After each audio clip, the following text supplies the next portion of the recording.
Hey y'all, tonight was the 6th episode of Impeachment, American Crime Story, and I know I look like a little bit of a hot mess right now because, it is 11:30 p.m. at night, but that was kind of the general theme of this episode, so I like to think that I'm simply on brand. So tonight's episode of Impeachment, American Crime Story explored the 11 hours that Monica Lewinsky spent with the FBI agents who basically brought her into a hotel room at the Ritz-Carlton. At the beginning of the series, we saw Monica be apprehended by Linda Tripp and FBI agents and brought into a hotel room for interrogation. This episode explores that 11 hours of time and takes us from Monica entering the room to the time when she leaves the room that night with her mother. I like the fact that this episode brings in elements of a bottle episode, of taking place in one room. This technique used to be used a lot in broadcast television when you had to fill like 22 episodes in a season, and at a certain point there's not a ton of story information and you need to save money, so you have all your characters in one set to save, a significant portion of money because you're not moving around or having to move the whole set or the crew or anything like that. The reason I like the fact that this was used to be like a bottle episode, obviously there's a couple scenes where she goes into the mall and goes with the FBI agents, is we're with the same central characters, so even when we leave that location of the hotel room, we really have that bottle episode feel of we're still trapped. Like, nothing has changed. Just because we're in a Crate and Barrel at the mall does not mean that her situation has changed or is any different. It really does put the I'm trapped, there's no way out of this. It really emphasizes that feel of what Monica is going through. And I think there's a really poignant line that she says, which is, if I jump, will it all go away? And obviously this is her only way that she feels she can get out. Prison is not an option for her, but more so than prison just isn't an option for her, she refuses to be the one to indict Bill. She knows that they're going after him. She knows that they are trying to take him down and remove him from presidential office, and she refuses to help and assist in any way. She says they can dial the phone and put it in my hand, but I'm not going to make the call. I'm not going to do anything to incriminate him.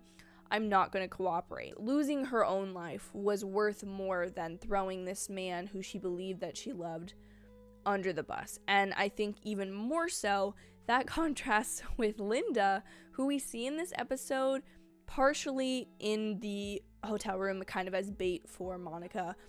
But when she goes back out into the mall, we see that she's gone and shopped. She knows that this 22 or 24-year-old at the time is being interrogated, that her life is falling apart in front of her, and Linda knows that she played a part in that. We learn more about her in that 2-second shot of her with the Body Shop bag than we do pretty much anything else we learned about her in this entire series. And that is just the power of cinema and audio-visual format, people. I did really appreciate the scenes where they left the room, keeping that same tension, discussing prison or jail time or the frivolousness of a decanter and other items when you are facing, serious repercussions that, like, you go from one day liking Crate and Barrel to the next day facing federal jail time, and, your priorities start to come into focus. I liked exploring those scenarios, and I wonder how much of them are factual from, of course, Monica Lewinsky being an executive producer on this series. How much of that was, oh, I did this with the FBI agents, we did this, we went to this store, or how much of it was imagined to, of course, thematically contribute to the series. I really liked the scene with all of Ann Coulter and all of the elves, as they are called, as they listen to the Tripp tapes. That they think that this is such a celebratory opportunity, that they're going to catch Bill Clinton in the act, that they're going to have damning evidence. And what really they find is the fact that this was just a normal part of this intern's life. There are things that negatively impact our lives or are just a part of our lives that people on the outside see as these huge events, as these really important parts of who you are and defining you as a person.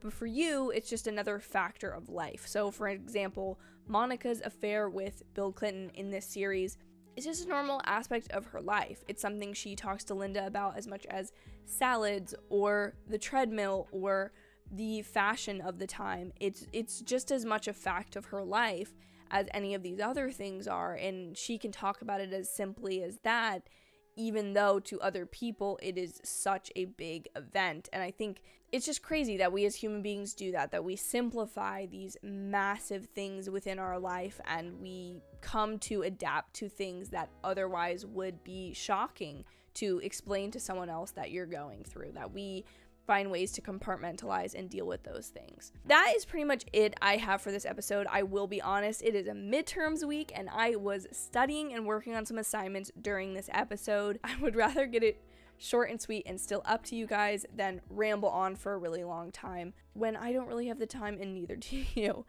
Thank you all so much for watching. Please let me know in the comments down below what you thought of tonight's episode of Impeachment American Crime Story. Be sure to like this video if you enjoyed my review, and be sure to subscribe and hit the notification bell so you don't miss these weekly reviews, as well as all kinds of other reviews, recaps, and recommendations of plenty of other movie and television media that you are not going to want to miss. Thank you all again. Have an absolutely amazing day or night whenever you're getting to watch this, and I will see you in my very next video. Bye, y'all.